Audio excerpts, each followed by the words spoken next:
Welcome to today's instructional video on how to prepare a wet room. It's one of the most commonly asked questions by builders and homeowners is how do I get the space ready for Sphere8 to put a wall and a floor system in. So we've got a little model set here that we're going to show you and we're going to walk you through the process. It's one of 1,000 ways of building subfloors, but it's quite a typical way to do it.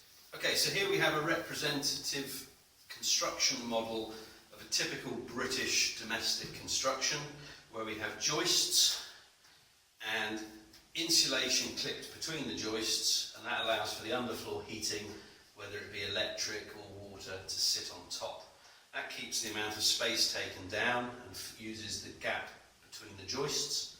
And now on top of that we're going to place the first layer of a plywood base. So this piece represents your first base layer of plywood, typically 18mm plywood, and you might as well use marine ply. Onto that, place a tanking membrane that's painted on. So this is plastic sheet, but it's to represent a painted tanking membrane that effectively tanks the surface of this plywood and will dress up the surface of the wall, which we will show you afterwards. Onto this, it's been cut out ready for the drain. We will now place the next piece. So what we have here is the second piece of plywood applied on top of the tanking. This has been scalloped to remove enough space for the drain to fit in and be glued securely in place onto this second piece of plywood. Okay, so this is the drain we recommend. It's a Dalma Cerulean F. They're available in 3 depths. The standard, the plan and the nano, which are increasingly shallow depths. They've got a fantastic moulded solid body so that they don't have anywhere that will leak. So we recommend them for that reason.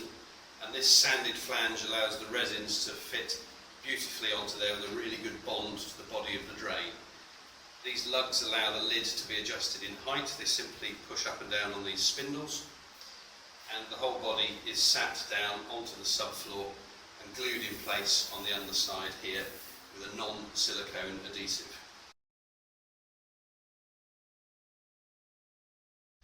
So the Dalma Cerulean F drains have a lid which there are 2 options. One is a standard metal top lid, and the other is a back-to-back channel which allows for infilling with resin. We can work with both, but the important thing is that the infill lid is much deeper, so the whole thing has to be set much lower, otherwise you won't have enough fall on your drain. This is indicative of the wall now being built. This is indicative of the tanking, which comes underneath this top layer of plywood and dresses up the first layer of wall construction, and then goes behind the second board on the wall. So this gives you your secondary tanking system that's then covered by the panel, and we ask you to tape and fill the joints so that you present us with a ready-to-paint surface on the walls, and on the floors we will have a perfectly constructed plywood base with a Dalma drain in situ. And so here we can see a model of the finished assembly.